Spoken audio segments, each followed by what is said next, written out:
सभी काशो उनका आशीर्वाद मिल रहा है।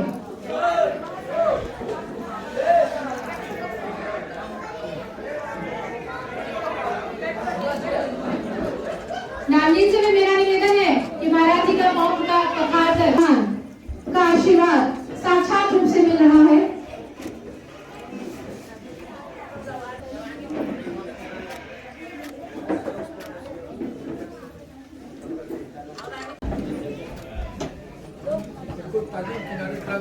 जी जी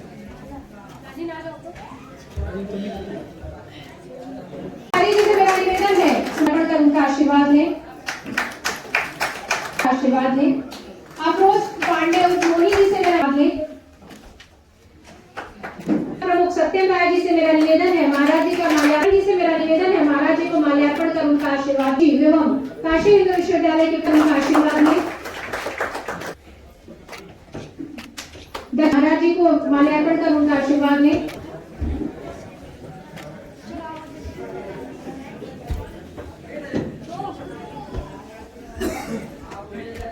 विशाल भारत संस्थान के युवा परिषद के सदस्य शक्ति जी से मेरा निवेदन है महाराज जी का माल्यार्पण कर उनका आशीर्वाद लें। शक्ति जी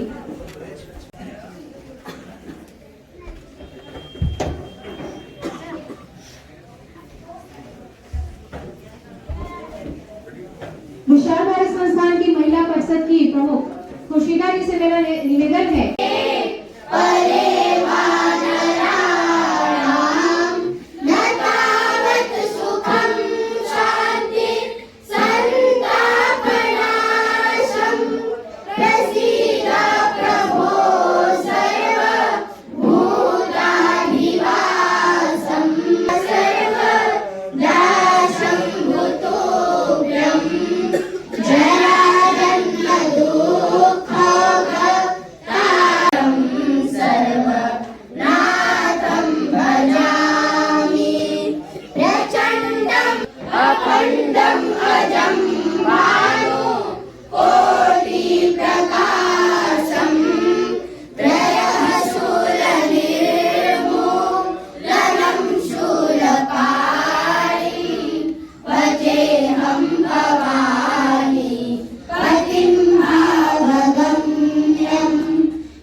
के आधार पर किसी से भी भेद नहीं कर सकता। महाराज जी के जगत गुरु के आदि जगत गुरु रामानंद जी महाराज ने एक मुसलमान और एक दलित को दीक्षा दे करके पूरे दुनिया को यह बता दिया कि किसी भी तरह का भेद सनातन संस्कृति में नहीं है।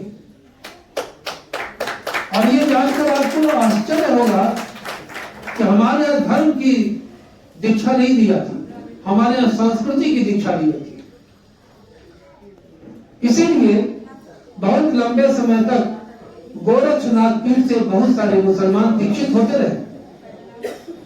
पातालपुरी मठ में हरिदास जी महाराज, रामानंद जी संप्रदाय में रामानंद जी महाराज ने स्वयं श्री रामानंद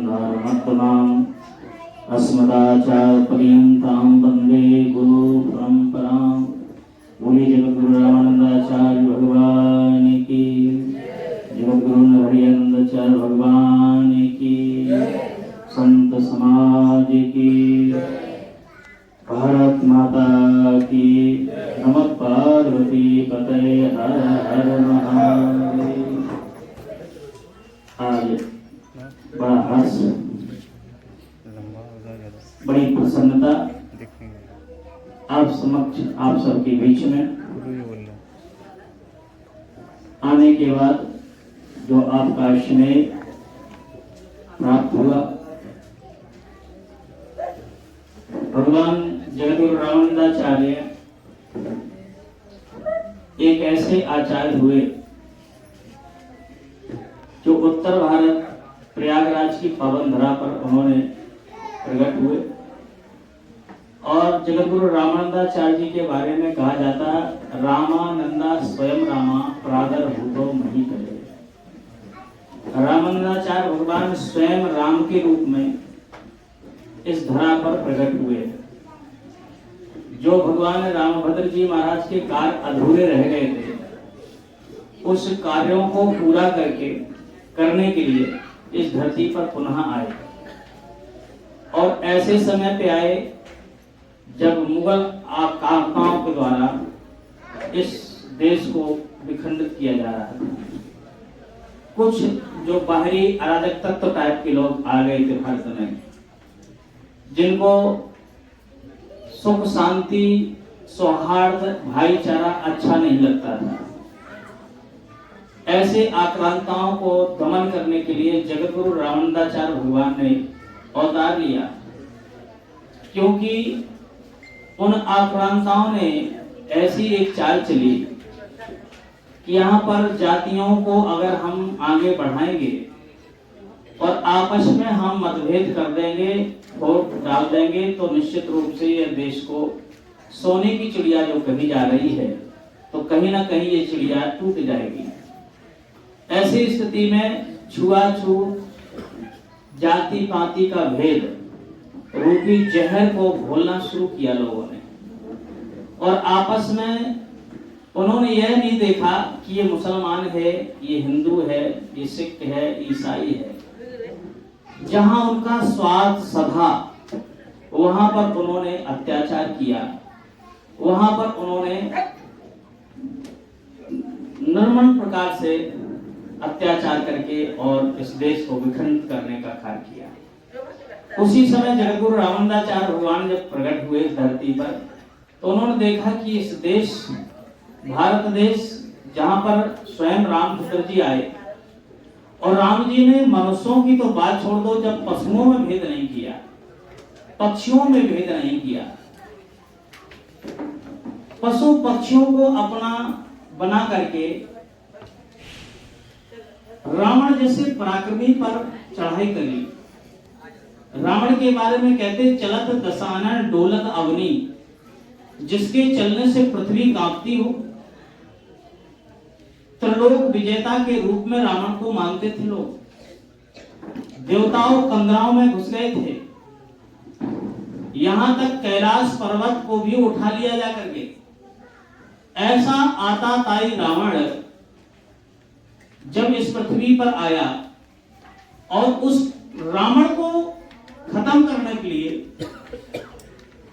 उसी अत्याचार को खत्म करने के लिए जगतगुरु रामानंदाचार्य भगवान ने आए।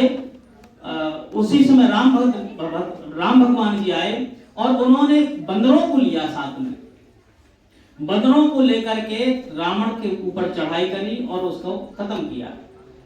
और जब जगतगुरु रामानंदाचार्य भगवान धरती पर पाए, तो उन्होंने 12 शिष्यों को, वैसे तो अनेक शिष्य होंगे, ऐसा नहीं कि, लेकिन ये प्रसिद्ध 12 शिष्य हुए 12, जिनके धन्ना जी हुए, सहन भगत जिनको कहते हैं, वो नाई घर से थे, नरहरिदास जी महाराज सुनार घर से थे, कबीरदास जी को सभी जानते हैं जो कि जुल्हा के रूप में थे, और रविदास जी महाराज को रैदास घर से थे, पीपा जी छत्री थे। ऐसे करके उन्होंने 12 जातियों के लोगों को अपना शिष्य बनाया, अलग अलग जातियों को, और सबसे कहा कि तुम जाओ छुआछूत के भेद को खत्म करो और पूरे भारत में राम भक्ति की धारा बहाओ, क्योंकि राम ही एक ऐसा मंत्र है, राम ही ऐसा एक क्षेत्रफल है, राम ही एक ऐसा नाम है जो कि शांति ला सकता है जीवन में लोगों की, और जो अत्याचार है वो खत्म हो सकता है। जो आपस में लड़ रहे हैं, जो झगड़ा हो रहा है, भाई भाई में निपट रहा है, मुस्लिम हिंदू में दंगा हो रहा है, सिख ईसाइयों में दंगा हो रहा है, इन सारी चीजों को जो भेद खत्म करने के लिए आचार्य श्री ने 12 शिष्यों को बना करके पूरे धरती में विचरण कराया। उसी में से जगतगुरु नरहरियानंद जी महाराज, जो कि आपके पातालपुरी मठ में उन्होंने स्थापित मठ को किया, और वहीं पर गोस्वामी तुलसीदास जी महाराज को शिक्षा दीक्षा दे करके, और तुलसीदास जी को ऐसा बना दिया कि उन्होंने ऐसा महाकाव्य की रचना की कि आज जन जन पढ़ करके भवसागर को पार कर रहा है। हमारे वेद क्योंकि इतने कठिन हैं, संस्कृत में है, और वो भी संस्कृत इतनी कठिन कि सबको पढ़ पाना बड़ा मुश्किल था। इसलिए कुछ लोग, तथाकथित लोगों ने वेदों को इधर उधर करने की भी कोशिश की, उसमें मिलावट करने की भी कोशिश की, उसका दुष्प्रचार करने का भी कार्य किया कि ये वेदों में कि ऐसे लिखा है, नारी को पूजा नहीं जाता है, नारी को सम्मान नहीं देना चाहिए और दलितों को सम्मान नहीं देना चाहिए। अगर ऐसा होता तो हमारे यहाँ व्यास जी ने जब 18 पुराणों की रचना की तो उसमें एक जो है दुर्गा पुराण भी तो है।